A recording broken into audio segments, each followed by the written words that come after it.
I was reading an article in the New York Times, and it was about these Malibu homes and how like these crazy rich guys are coming in and buying these homes.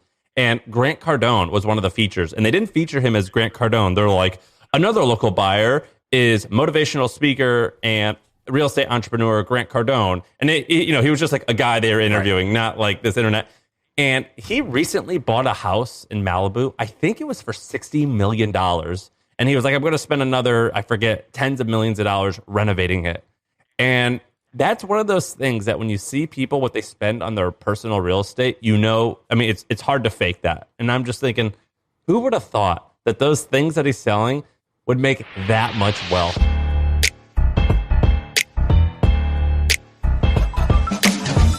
I have a question. When was the last time that you have flown? I just flew last week. No, sorry, not last week. Last month. Hawaii. Where? Hawaii? How about before that? Yeah, I don't know. Or when we went to Austin, Miami, something like that. So like once a year at this point, or once every 6 months. Yeah. I'm not flying a ton right now. When you flew to Hawaii, did you fly first class or coach? Yeah, first. So I went to Idaho this weekend with Ben, podcast Ben, and I spoke at an event, which we have to talk about ConvertKit's new thing. And I don't like to travel. You don't like to travel. And this was work related. So like they wanted me to speak at a conference. And whenever they want me to speak at a conference, I say, yeah, that's cool. I'll come and speak. But you have to pay for a first class flight for me and Sarah, my wife. I'm like, that's a fair trade. You don't pay me to come because I like you. But like I do want you to pay for my flight. And it has to be first class because I don't like flying coach. Well, my flights got screwed up for some reason, both ways. And I had to fly like middle seat, like back row, because like basically the flight got canceled and they like fid me on these like last ones. And I was flying on this and I started thinking, do you know that stereotype and story of this like rich billionaire? And they say like, oh yeah, even though he was a billionaire, he still flew coach.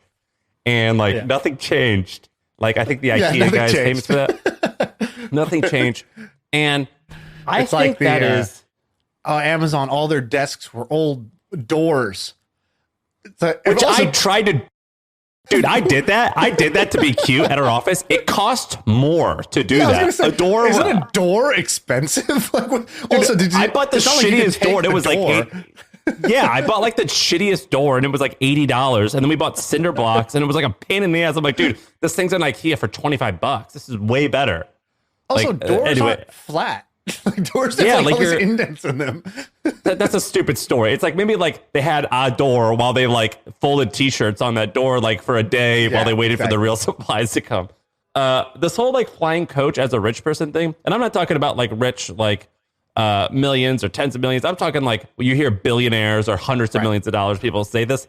I think that is total nonsense. And I tweeted that. I'm like, that is just a lie. Any rich person, I'm talking like real rich, who says they do that, they're lying. And I want to see proof if that's true. And I had a bunch of really, really rich people holler at me and tell me they do it. And so, do you know who Palmer Luckey is? So Palmer Luckey started, he created Oculus, which he sold for, is in the ballpark of billions of dollars. And he has a new company worth tens of billions. So if he's not a billion, he's like right there, basically. He tweeted back at me. He's definitely a billionaire. That guy's definitely a billionaire. Dude, he tweeted back to me and he said, I only fly coach. And then and I think that's crazy. I had some other people DM me, they go, and who I know, the company's public, and they're like, I'm worth hundreds of millions.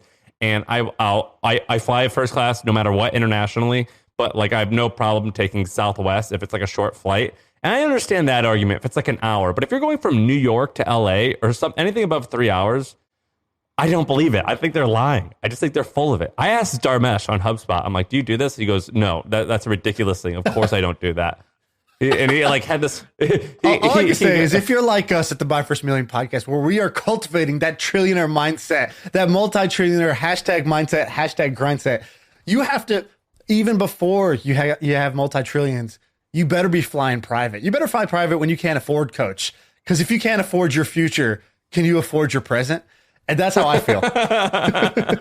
Dude, I just thought it was the most ridiculous thing. When I was sitting in this seat, I was just like, my back was sore and it was just terribly uncomfortable. And it took forever to get off the flight. Just the vibe of the peasants that you're sitting next to is awful.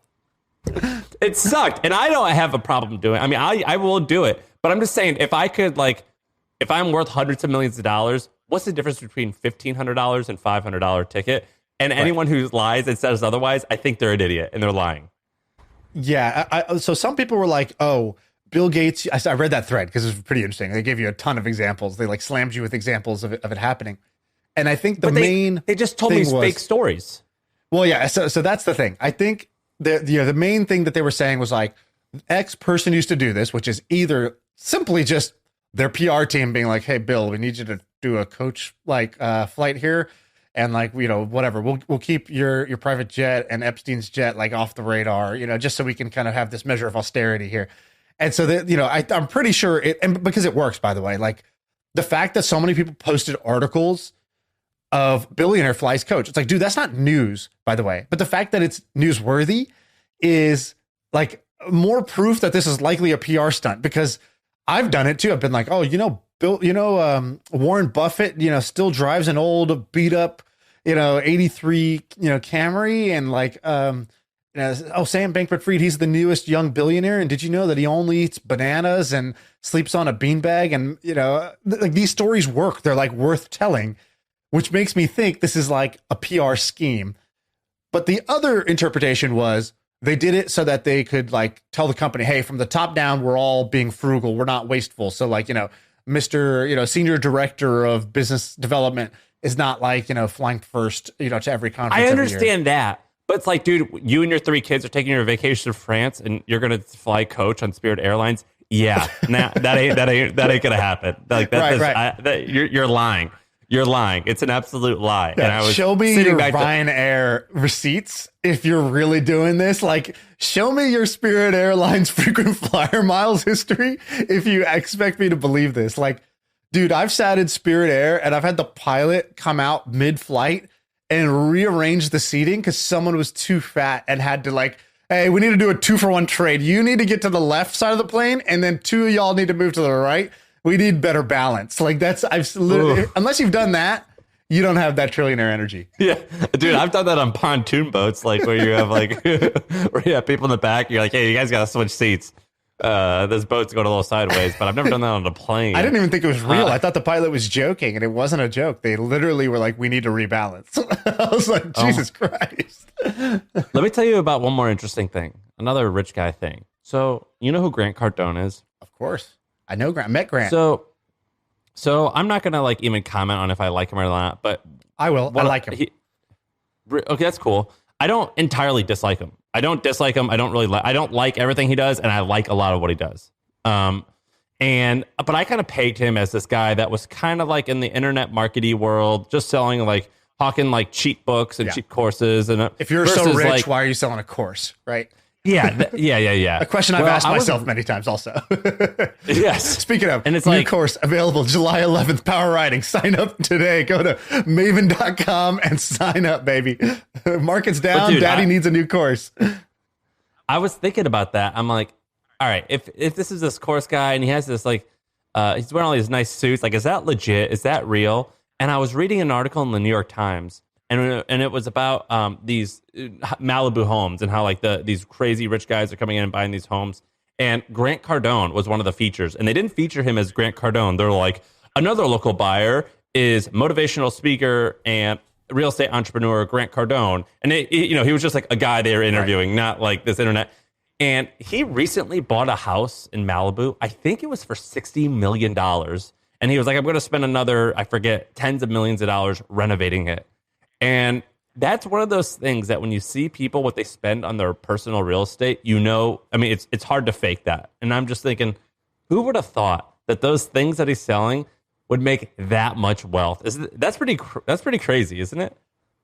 You know what's even crazier? So the one time I talked to Grant Cardone for an extended period of time, like we had like, I don't know, a 40-minute conversation, 20 minutes of it was on why buying a house is so stupid and why he rents everything. And he was going off, like, people were like, oh, your penthouse is rented that you're in. He's like, yeah, bro, your house is not an asset. Why would I buy a house? And he was like, I buy real estate that pays me, brother. And he's like, Yeah, I rent this penthouse. I rent everything. I want to be able to move. I want to live in the place I like. And I take my money and I put it to work. You see that over there? That's my money working. And because he's like a big time showman, right? Yeah. And so what is it? Like funny. Dollar bills, like digging holes? I don't like, what's he pointing at? He's like, hold on, brother. I can't hear you. I got something in my ear. It's a voice it's asking me one question.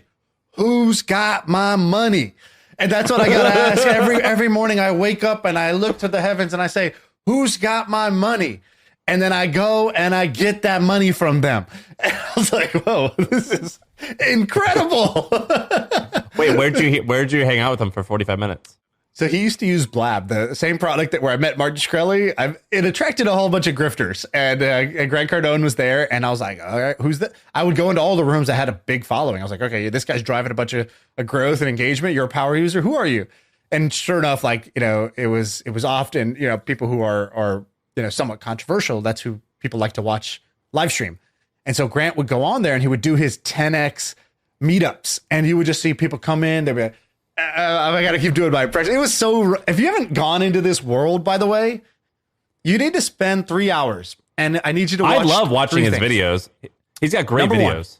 Watch his community, because you'll be like, wow, this is like the Kool-Aid drinker. So they would come on, they'd be like, Grant, they put up the They call him Uncle G.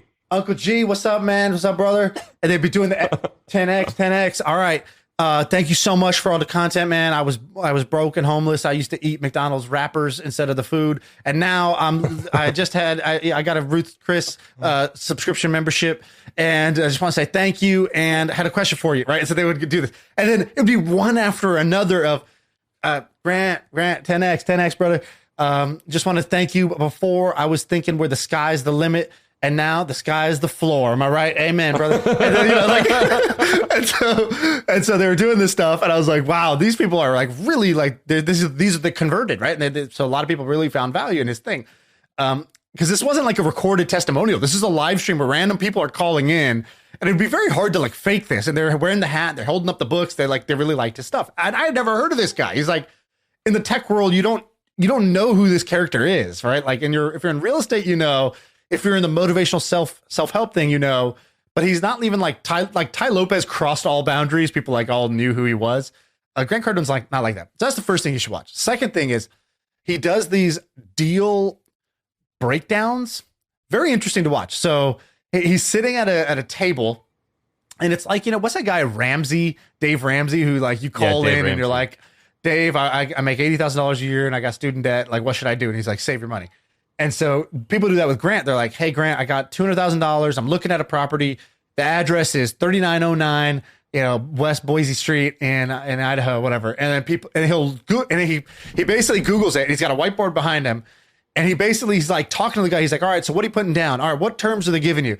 And he basically like workshops the deal with them. He like kind of like sort of like a speed version of underwriting the deal live.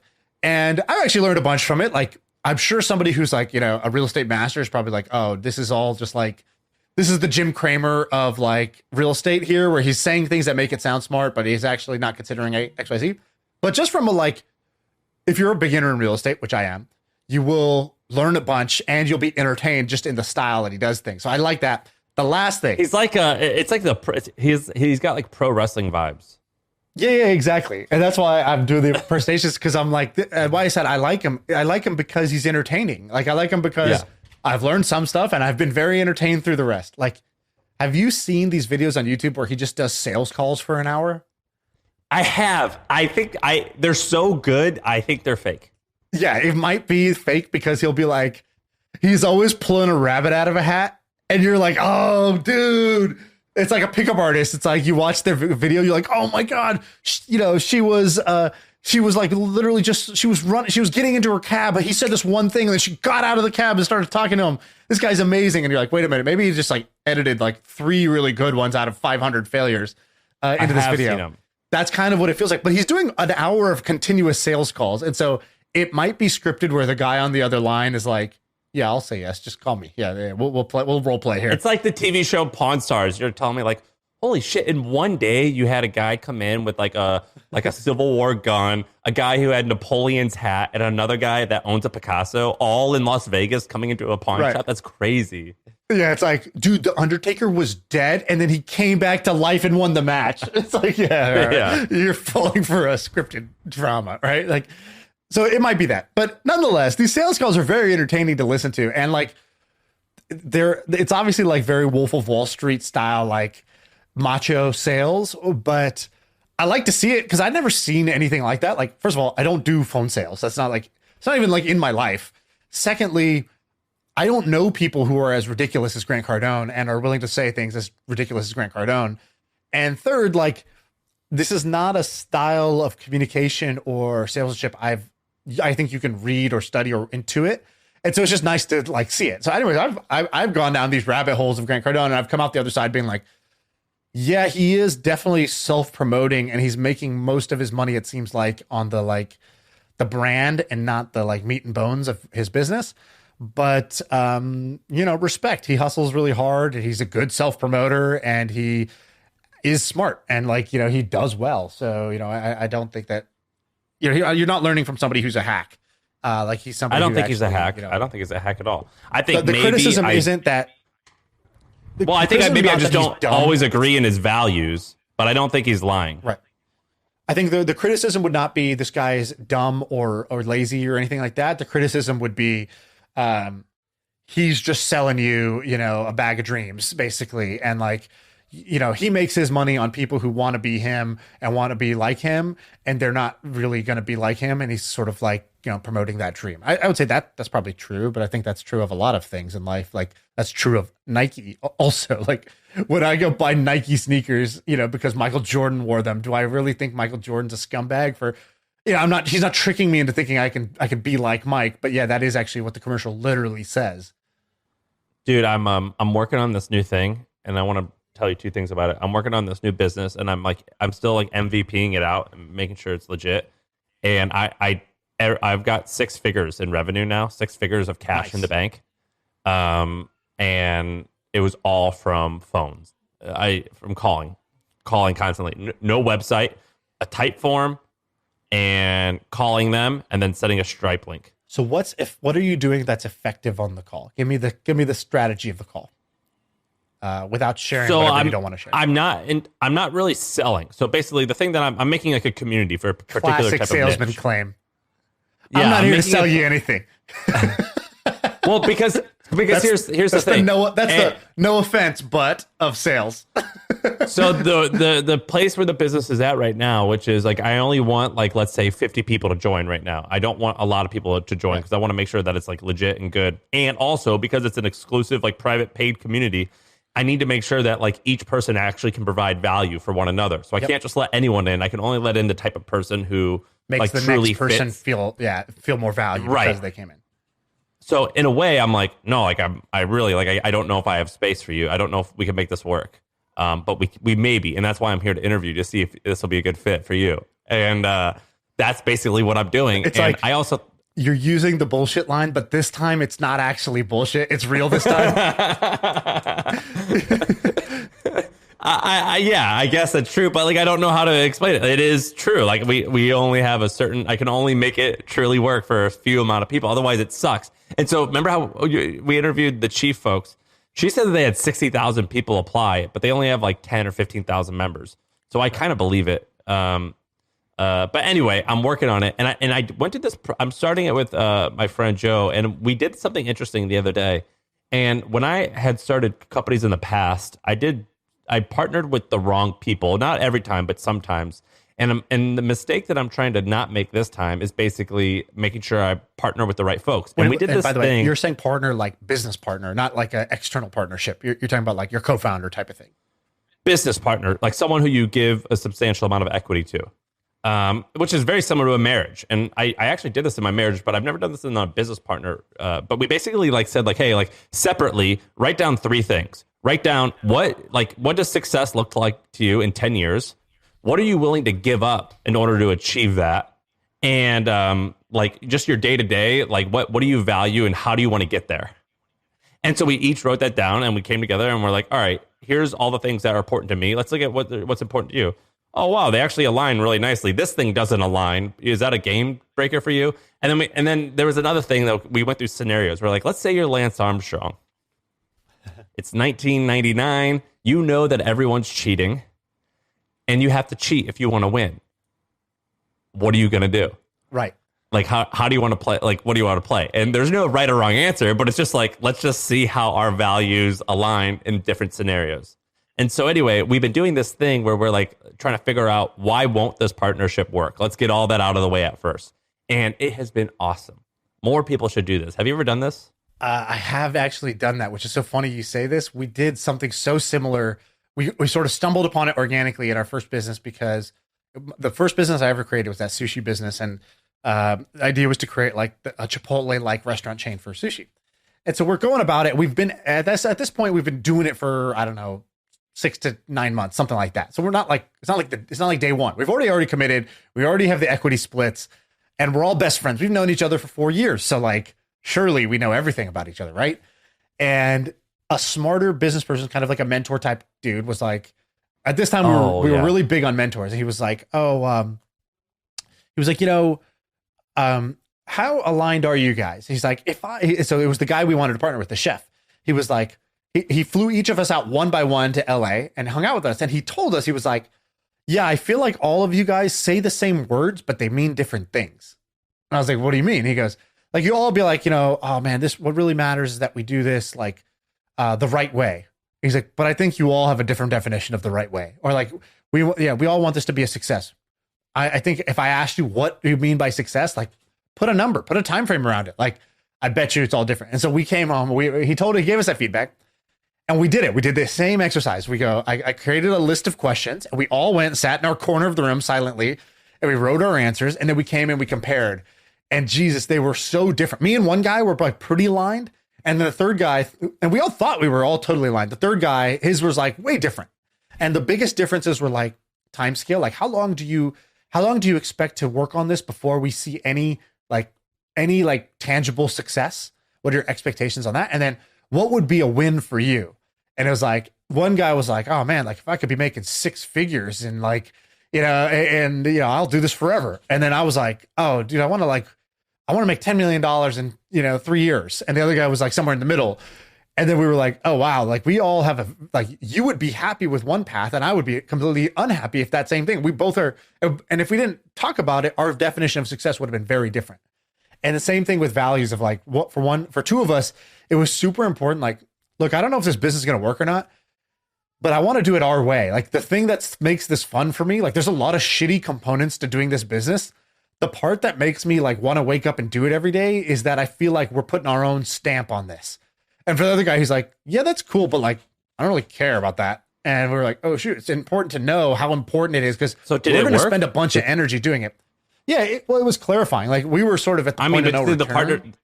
The partners. Yeah, well, that's what I'm saying. You got to do this early on, because it's in a way a business partnership is actually more of a commitment than a marriage, because with the marriage you can just like end it and be over. With a business, screwing up your cap table and someone owning a portion of your business, I mean, that could be. It's just kind of an irreversible decision, and the only way that you reverse it is by spending a lot of money. Yeah, like what we did, what was lucky for us was that we were all 21 years old, so we were all like a blank slate. It's like, dude, I don't know, this is just my first thought. I'm not like married to this belief system, like. So it was very few things that we were like, no, I am certain and I'm stubborn on that point. Now in my life, if I said something, if I answered 10 questions, 8 out of the 10 would be things I'm like, no, I stand by that. Like that is what I've thought this through, and that's what I believe. Back then it was like, I don't know, I hadn't really thought about it, but now you're asking me to articulate it, so I'll just say these things. So what happened in our thing was we would all hear each other's answers, and then we would be like, oh, I like that. That's right. Let's all agree to align on that. And we were like, yeah, like, sure, that sounds better. I don't know what the fuck I was thinking. I'm not married to that. And so it worked for us because it got us to like get to a right answer versus who's right. You know what I mean? Yeah. This exercise that I've been doing with Joe, we should like publish this, by the way, because, I think we talked about this one time. It was like some New York Times article that was like 17 questions you should ask your future spouse or something like that. Like before, dude, it was like 27 questions to ask on the first date, and like as a single guy who just wanted to like meet girls, I was like, oh, I'm just going to ask, or it was like 27 questions to like make someone fall in love with you or something like that. And it was like for like relationships. And I was like, oh, I'm asking every woman on this, like, this is the first date question. This is the first hour first date question. And I remember doing it like 3 times. I'm like, those fuckers at the New York Times, they didn't know what the hell they're talking about. None of these people like me. Okay, yeah, maybe I misremembered. So but I do think it would be useful. Whatever you and Joe just did, because I did this like, I don't know, 10, 12 years ago now. I think you did it just like last month. So you should definitely like compile these so that more people can do this, because it'll straight up save people years of pain in their life if they like can identify some of these things up front versus just rushing into the co-founding. Yeah, I mean, I like, it was like, all right, so here's what I want just in my personal life. And then I put like a net worth. I said, I want to have a seat at the big boys table, and I want people to think that I know what I'm talking about when it comes to business. I want freedom. I want to be able to live in different cities with my family. I want to be present in my children's lives. I want to own a bunch of real estate. I want to have fun and adventure. And I want to work like really hard for 3 or 4 weeks or for 6 or 7 months. And then I want to chill for like 3 months. And then it was like, all right, and ways I want to get there is I want to build this particular business. I don't want a boss. I don't want to have any meetings. I want to have few, if any, employees reporting to me.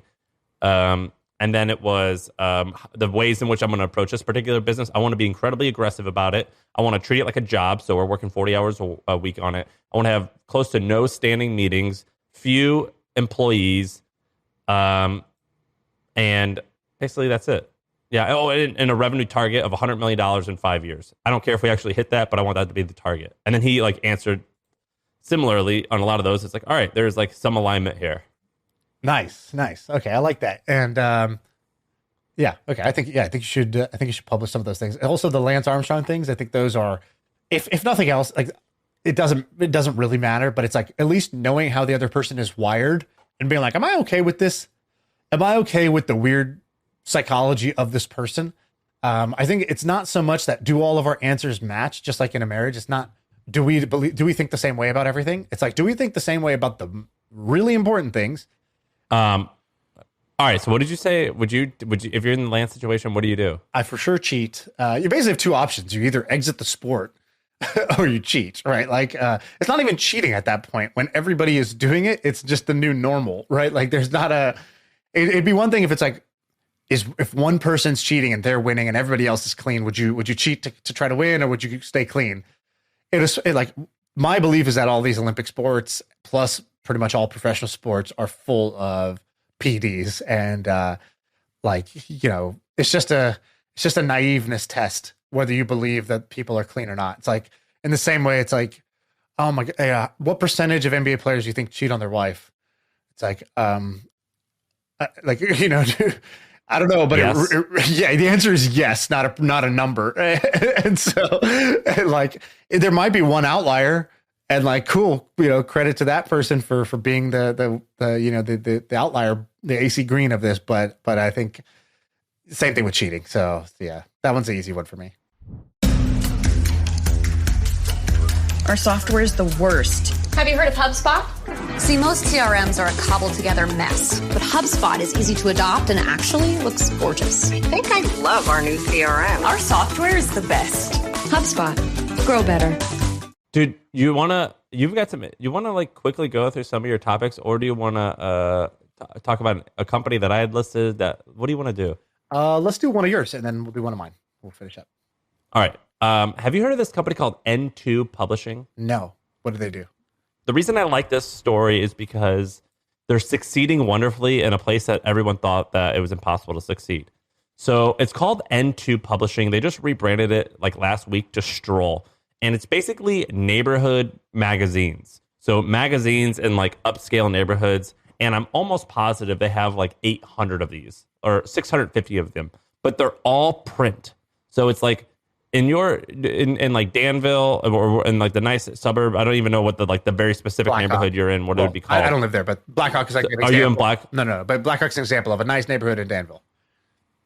So what they do is they send you a magazine like once a month. And it's just a magazine. It's like a bulletin. It's like a newsletter. I don't know what you want to call it, but it's literally physically a magazine. And the company has like 250 employees. Most all the employees are ad salespeople.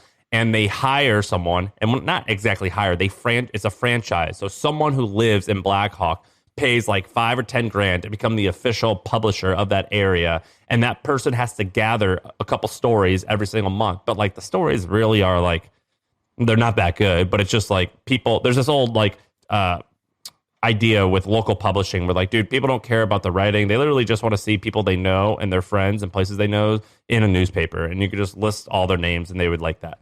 And that's kind of what they do. And it's just like a magazine every month. And it says, here's what's going on. Like, the local high school had their graduation and like 8 people went to Stanford.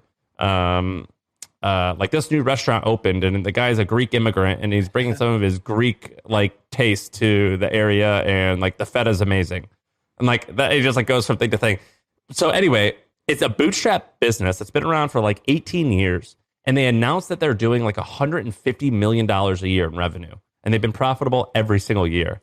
And they don't have a website. So like, or the HQ has a website, but each individual magazine, there's no website. It's 100% done through paper. And everything that they're doing is something that you would say like it can't be done.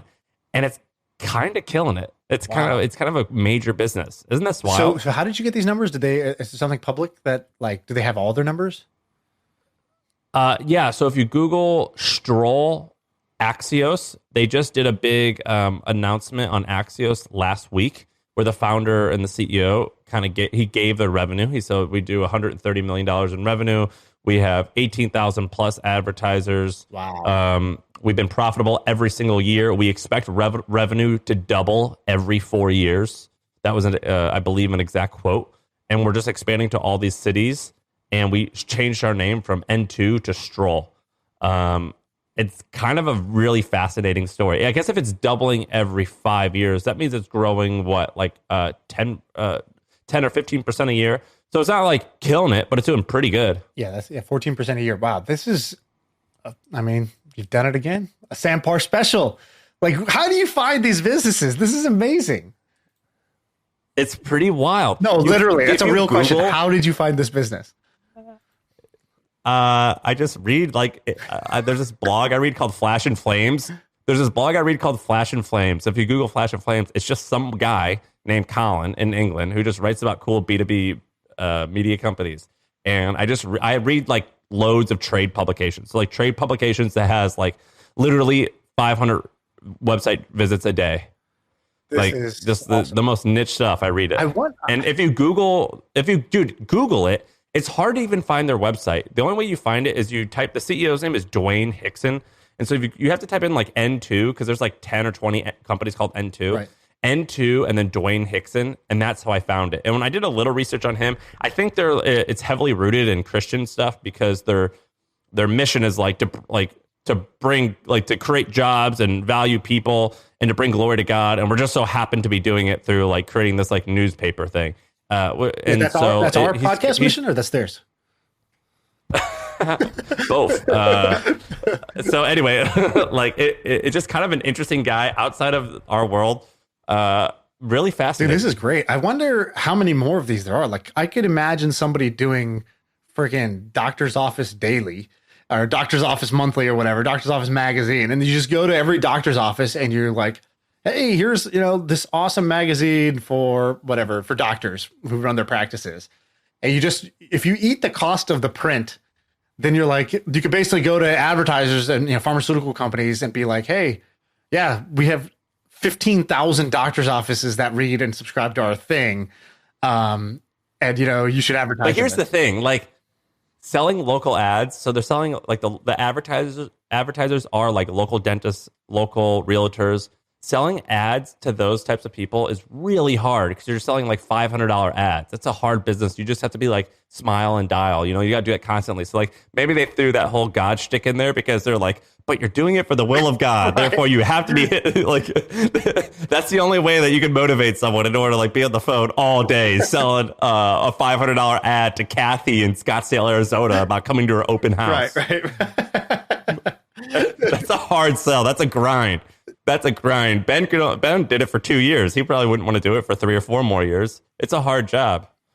But what I'm saying is if you did this for other just say other like subgroups, right? So like doctor's office, you wouldn't then need to advertise locally because you could advertise like to all the companies that sell to medical professionals. Or like if I created, e-com, Shopify mag, right? And I send this to every Shopify owner's home, and I'm just putting out like awesome case studies about e-commerce and just cool like stories of brands or whatever. And in it, I just go tell Klaviyo and Postscript and like every e-commerce company, every company that sells to e-com stores, like every Shopify app. I'm like, yeah, you should advertise in this thing. We have like, pretty hyper targeted distribution. Basically, the question is this better than a newsletter? Like, both spaces. We know Andrew's doing this local news thing, but for not neighborhoods, but it's for like local cities, and he's doing it through newsletter, right? His company Overstory. What's better, this magazine idea or newsletters, in your opinion? So I actually think that's the wrong question. Because what's quite interesting is that they're selling a franchise, which is very weird for a media company. That is actually the more interesting thing. Do I think that I think this is an awesome business. Do I think it's better than a newsletter? No, I would probably do the newsletter, but I would consider doing it this way, where you're like, hey, like we have 10,000 people already pre-signed up for this small neighborhood in Arizona. If you want to buy this list from us as a publisher, it's a $10,000 buy-in, and we'll monetize it for you, and you get 15% of all the revenue that we sell. But you got to make sure that you put it out all the time. That's kind of an intriguing business model. Do I think that it's better because it's in print? I definitely think it's potentially more interesting. I think the ad rates could potentially be higher because I think that like it is actually quite cool to hold and see something. I think it's a very fascinating business model. I think you could also do this with a lot of different things. Did they say anything about the cost of actually the print and the delivery? Like you have to print and mail magazines, right? Which is going to cost you something. So that's like the biggest difference from like a newsletter. You get the tracked clicks, and you have no hard costs for the print for the shipping and the printing of the magazine. Do you know at all what that costs? No, I don't. So they didn't reveal too much, but they basically said that their national team has editorial oversight on what's published to ensure editorial standards are nonpartisan and community-focused news. They keep a cut of all ad revenue. They have local operators, so the people who run the local papers, the local magazine, use Stroll's national printing, copy editing, and operational resources, and the company distributes the magazine for free in readers' mail. Right. It's pretty fascinating. It's an interesting business. You know what else is kind of interesting? Did you hear what ConvertKit? So ConvertKit is like a MailChimp competitor. I went to the conference this weekend. It's a email platform. I think you use them, right? Yeah, I use them. Do you see the thing? They low-key announced something that's kind of amazing. So, and the reason this is actually quite fascinating. They launched this thing where they now hired an ad sales team, and they're going to go out and sell ads, and they're going to give you, Shaan, the user, 85% of the revenue that they go and sell. Yeah, this is smart. I was always wondering why the like email platforms don't do this, because once you start your newsletter, you're like, all right, cool. You get people being like, hey, can I sponsor it? And you're like, yeah. And then you de facto become ad sales. And guess what? You're like not great at it because you're not doing it full time. It sucks. And you would happily pay somebody a 15% commission for filling your ad spots and doing it well. And I was always thinking like, a sort of a MailChimp, a Beehive, ConvertKit, like, why aren't they just making this their business model? Like, in addition to their SaaS revenue of like paying for the email stuff, like, couldn't they, ConvertKit's at pretty significant scale. Like, I wonder how big this is going to be for them. Dude, listen to this. The Hustle, there was a period of time where Trung was on fire and he was our only writer. We had like people that would kind of fill in when he was sick, but basically he wrote the email by himself every day for like 8 months. And we were doing over $1 million a month in revenue. Right. And there was one Trung and there was like 20 ad salespeople. That's ridiculous. That is crazy. It was pretty crazy. And then we had like Adams. So we had like 4 like growth marketers. So like, but that business could have been Trung and like 4 growth marketers, and it would have been making over $1 million a month. And right. But we had like 8 or 10 or 15, I don't even remember exactly, ad salespeople. And then each like 4 ad salesperson needs an operations person, and then a editors to edit the ad. It was like Morning Brew, I think, has 250 people. I don't know for a fact. I would bet you that Morning Brew has 30 editorial people and 220 ad sales or ad sales related people. Well, there's some management overhead, but so with your ad sales team, managing the sellers. When you had your ad team, you probably had like some commission structure or whatever, right? Like, hey, 4%. Yeah. So how did you compensate them? And basically, what was your comp model? And then what was like the overhead? So the fact that you employed them versus them just being, let's say, like with ConvertKit, for example, if I write a newsletter, I'm not paying for the overhead. I'm only paying for the placement. I pay this 15% placement fee once they get me an ad. Right? That's their commission. Well, did you spend more or less than that in overall ad sales for the hustle, do you think? So we basically, when we kind of were getting going, we had two salaries. Like the entry level people, so the people who were like 2 or 3 years of experience. And then we had the higher people, which for us was like 5 or 6 years experience. So still not a lot of experience, but I was only 24 when I started. So like, it was basically like a 22-year-old and like a 27-year-old. Like those are like, do you get my jokes or do you not get my jokes? That's how you decide your compensation. Yeah.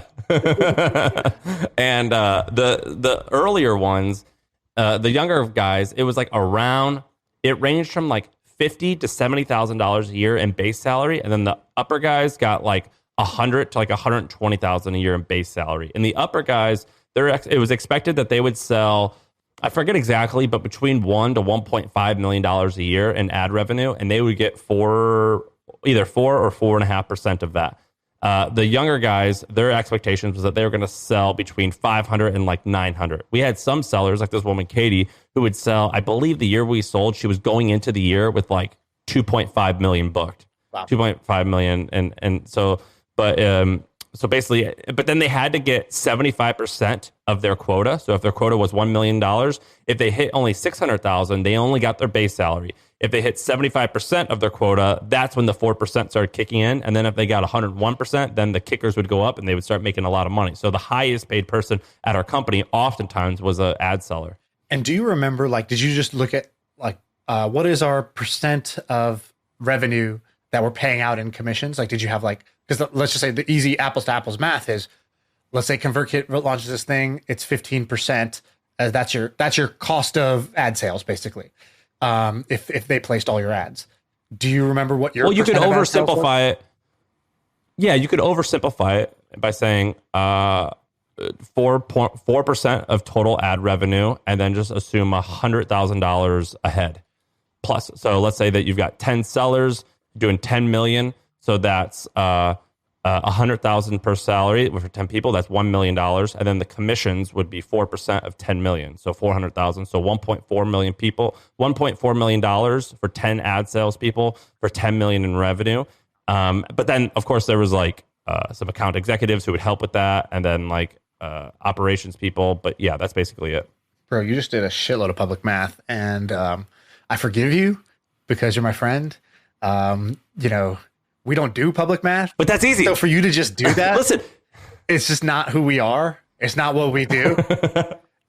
Did you follow? I tried to follow, but it's like you're speaking another language. No, you did it right. Listen, 10 million in revenue. You did it right too. So 10 million in revenue, 14%, right? Which is about the same as theirs, right? So you, for all that headache of employing all those people, you saved like 1%, let's say, of like the commission rate. Now, maybe you would feel higher, or maybe you do a better job than like the centralized service would. Probably, I would guess. But yeah, here's why it's also a better model. One time we had like Goldman Sachs or something as an advertiser, and we had a story on Fuck Jerry and how Fuck Jerry is like this meme Instagram account that says like funny stuff. They like launched like Fuck Jerry News or something like that. And I was like, oh, well, for this email, by the way, every single sentence, let's use the word fuck in it. And then like another time we talked about Donald Trump, and we're like, this entire email, let's write it in the voice of Donald Trump. So like if you read it to yourself, it sounds like Donald Trump. And Goldman Sachs got really mad at us, and they're like, you said fuck like literally 84 times in this email. Like we're not sponsoring you anymore. And I was like, well, good, fuck off. Like I don't care about you. Like, screw you, fuck you. But Katie sold the ad, and her commission was going to get lost. So I was like, okay, I don't want to hurt you. So I'm willing to like not say certain stuff just because I don't want you to experience the pain, but I don't give a shit about that brand. If they want to like, muzzle us, screw them. Right. So now with this new, with this new setup, it actually could be a lot more advantageous for the creator. Yeah. Katie's amazing, by the way. We work with her too. She's really good. So what are the, do we want to do another one or are we going to wrap it? We can do one more maybe. Let's do, okay. Let me just do you want an idea or a life hack? A life hack. All right. So Ben, business partner Ben, not podcast Ben. Ben, I might just refer to you as God's Ben, and the other Ben I'm going to have to say is not God's Ben. So not God's Ben was in town visiting. Yahweh. You got to call him Yahweh and Jesus. so he's visiting, and I was like, and so it's always interesting, right? Like in one way, he came, basically stays in my house. We hang out for the week, and we get a bunch of stuff done. So he gets to see a bunch of stuff in my world about how I live life. And I'm sure that's, somewhat interesting to him where he sees some things. He's like, oh, wow, thank God I don't do them that way. And other things he's probably like, oh, that's cool. Like maybe I should be more like that. And but the same thing happened for me because Ben, on the last day, I see Ben and he's like, I'm like, oh, yeah, you're just packing up. What are you doing? What are you writing down? Because he's like hunched over his table and he's like got a pen out and he's writing something by hand, which is not like, we do everything on our computer. So I was like, what are you writing out? And I noticed he's not holding a pen. He's holding a marker. And he's drawing. And I was like, Ben, what are you doing, man? What are you drawing? And he's drawing like a birthday card, basically on a giant piece of paper. And he's got 6 of them. And he's drawn all these cards. And I'm like, what is this? It's like my daughter's birthday. What are you doing? He's like, no, it's my dad's birthday. And he's like, it's a family tradition we have. He goes, every time it's someone in our family's birthday, we all get out like paper and markers and we draw them like birthday cards, and it'll be like, inside jokes or like, Dad, you're the man for this reason. We always say that you got the best, whatever, just you got the best calves. And so he draws a picture of him with like huge calves or whatever, right? You love this. You love the Suns. Here's a picture of Chris Paul holding a birthday cake for you, singing you happy birthday, like this player on the Suns. And so it's just like, whatever. It's just goofy. And I saw it and I was like, this is amazing. And like everything he's told me about his dad, by the way, his dad listens to the pod. So shout out to Andy. His dad's amazing. And like, I'll tell you one thing is amazing about his dad is he's like, so his dad's a huge Phoenix Suns fan. So is Ben. I'm like, oh, did you get it from your dad? Like your dad, growing up was a huge fan. So that's why you are. He's like, no, it's the opposite. Growing up, my dad didn't really care about basketball or the Suns. And I got super into it. And he's like, my dad just does this thing where like, whatever each of his kids is into, he's like, all right, I'm into it too. And like, not just like in a small, that's a great dad move. The great dad move, right? And so I was like, holy shit, I didn't even I'm a dad now. So I'm like, I didn't even think about that. He's like, he's not just supportive. Cause I think that's normal. The common would be you're supportive. Oh, you like this? Great. Go, go on, do your thing. I'll show up at your game and I'll kind of be, doing the crossword on my, in my lap cause I'm bored. It's not my thing. His dad's the opposite. He's like, oh, you like the Suns? No, we like the Suns. And we love everything about the Suns now, and we eat, live, and breathe the Suns. And so for his other son does real estate. He's like, oh, you do real estate? No. We do real estate. And so he works for his son for free, just helping him sell real estate 40 hours a week. Because he's like, oh yeah, we got to sell some real estate. I'm in.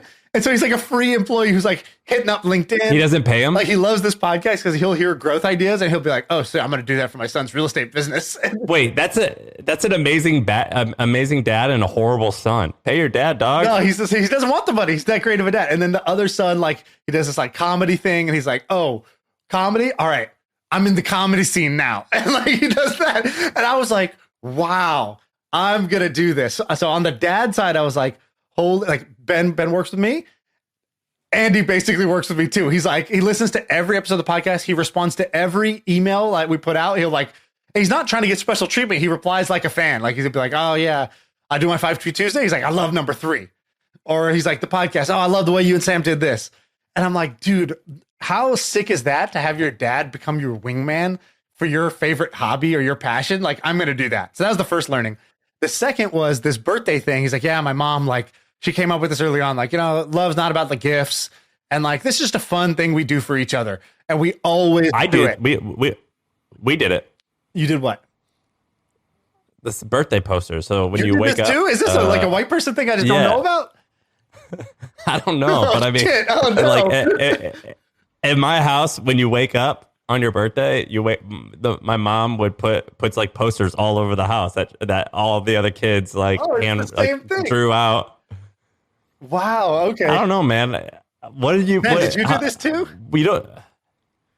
Where did you get this? No, this is new to me as well. No. Sam. Yeah, we had it as well, and honestly, it made my day. I would be so eager to walk upstairs. It's kind of like when you walk upstairs and you see like stuff around the Christmas tree. It was like I felt that same joy. I walk up around the stairs and I see my signs all over the place, dude. And I know that I get the breakfast that I want that day. It's pretty cool. I basically like I don't even care about my birthday anymore because it's always like the same thing, and I hate the sameness of life. There's so many things that are just the same all the time. Like when Facebook came out with you can write it'll remind you of happy birthday, and then your wall becomes 1,000 people who don't really care about you writing happy birthday. I hate that because then I feel guilty, like I got to reply. Yeah, I never reply, and like but it's just the same thing, right? Or what other people do is let me throw money at the problem, which becomes a different kind of burden. It's like I got to get you a gift. I got to think of something, or let's say I go buy you a nice card. It's like, dude, the birthday poster is so much better than a Hallmark card because it's like A, it's like actually thoughtful. B, it's like kind of goofy and funny. It's like more entertaining, and it's a kind of personal touch, right? And so I love this idea. When we came home from that farming conference, my daughter had drawn a poster that says "Welcome home, Dada," and it's still the first post, like in my bathroom. It's a poster on the wall. Every day I go to the bathroom, I see "Welcome home, Dada." Like the bathroom is my home, which is a little bit true. And so I'm like, this personal poster thing is a great life hack. And it got me thinking, I'm going to start stealing everybody's favorite family tradition. And so that's my new question for people is like, yo, what are these like family traditions you got? Like, what are the things that y'all do? And like, people don't even know, they're so like baked into their operating life, like, they don't even know them. And then you kind of keep digging and you'll find them. And if it's a family tradition that's lasted like, 20 years of your life, it's probably awesome. And like, I should steal that for my own family. What do you think? I think that's good. I'm trying to think of if I even have, like, my family, we're all atheists, but we still pray before every time we eat dinner. Like, you don't eat until you pray, even though like no one believes in God. That's like an interesting tradition. We do birthday posters. I don't think we have any other traditions like that. I'd wonder. I bet Ben has a ton. A bunch, but the one that we started, I think I talked about this. So we started doing our end of year reviews where we do product reviews and preview the year to come. So that's our newest tradition. I like that one a lot. Yeah, but that's some new age shit though. Wait, that's product reviews, age. like actual product reviews, like I love this microphone, or what do you mean? No. Just like just reviewing like the year, the what was Ben's 2021 right. or whatever, and then previewing. Yeah. But no, the other we have a bunch of traditions. We do have a bunch of traditions.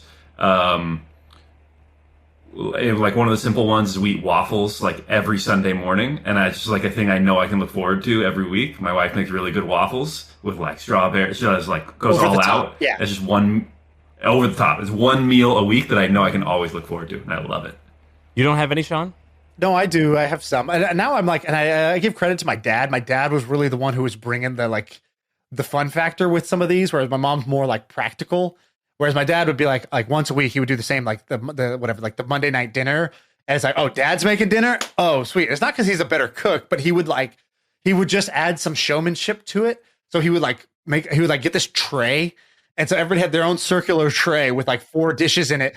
And then he would add a quarter. And we were always like, yeah, the coin's there. Like I got a quarter. And like, it was like the equivalent of a McDonald's Happy Meal, but like with a quarter. And right. And there would be just like some flourish. There was always something that was like a little extra that he would do. And like, or like these little things, he would come home and he'd put his wallet down. But the game was, I would always steal the wallet and he'd run and chase me and I'd have to hide it. And like, the game was like, can he get his wallet back? And it was like, how do you turn that like 2 minutes of coming home from like, oh, hey, how's it going? Like autopilot into like something that's actually like fun and breaks everybody's kind of like mood for a second. So he used to do that's things a great like question to ask someone. What family? What's a really good family tradition? Yeah, I'm gonna steal them too. Like, good idea. I had a buddy actually that just came to mind. I don't think I want to steal this because I don't think I could convince my family to do it, but his family did it. And I remember because he started dating this girl, and I was like, "Oh, how's it going? Dating Mike or whatever." And she was, or I think maybe the other way around. I was like, "How's it going dating this girl?" She's like, She's like, they got this weirdest tradition. They kiss on the lips.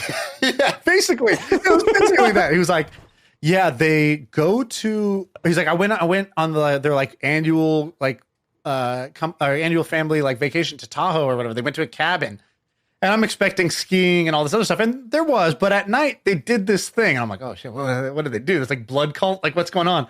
And he's like, yeah, they all read Harry Potter, but like they read it aloud and they read it like in the voices. And he's like oh my God, like, so they, that's a bit much. So I'm sitting there in the circle. Yeah, exactly. But I was like, but to them, it was like their thing. And I was like, you know what? Like as cringe as I would feel doing that, and I love Harry Potter, by the way, but as cringe as I would feel like doing, Dumbledore's voice as I read the book, that would be a lot for me, and definitely a lot for me if I'm the visiting boyfriend into that family. That was like a lot, but like, respect to have a family that's like willing to be a little silly even as everybody gets old. Like I really respect that. And like if that's your thing, that's your thing. All right, whatever. Like, let me go ahead and read, Order of the Phoenix like in the voice. Like let's do this. Like I say, like cornrows and tattoos or cornrows and sleeve tattoos. I respect that others do it, but that ain't for me.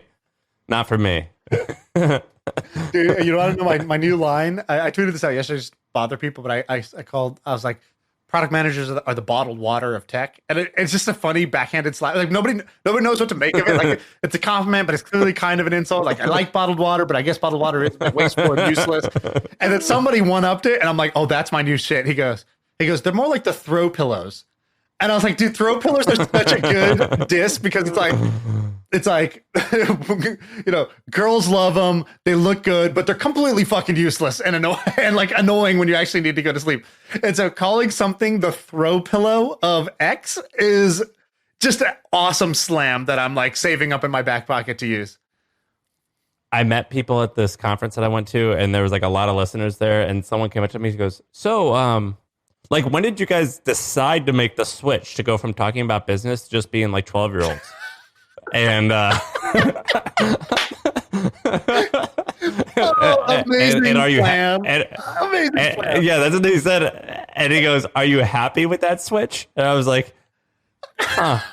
A, I don't remember, and B, yeah, I think so." But I was like, yeah, there definitely was like a decision. And yes, I'm happy with it. Goes, thank you, and fuck. This is my reaction. Yeah. But he's like, was there, but he wasn't trying to like roast me. He was like, it was Steph's fiance, Steph Smith's fiance. And he's like, I love the pod. But like, when was that switch made where you were going to like go from like talking about actual business to being 12? When I was 12, we had a question like this, which was, I was like, what was it? You probably know it. It's like, when did you tell your dad you were gay? And it was like the viral question that went through our middle school, like COVID. It was like instantly someone said this and people realized like, oh my God, it's a hilarious trap question. There's no good answer to this question. And literally everybody in every school in the school district of Texas was saying this question for like 3 months and then it went away. But that's what that question is. Like, oh, when did you guys decide to like switch the podcast up to being like 12-year-old idiots? It's like, he just totally like alphaed me. And I was like, oh, I don't remember, Calvin. It was pretty good. And on that note, we're out. All right, we're out. See you.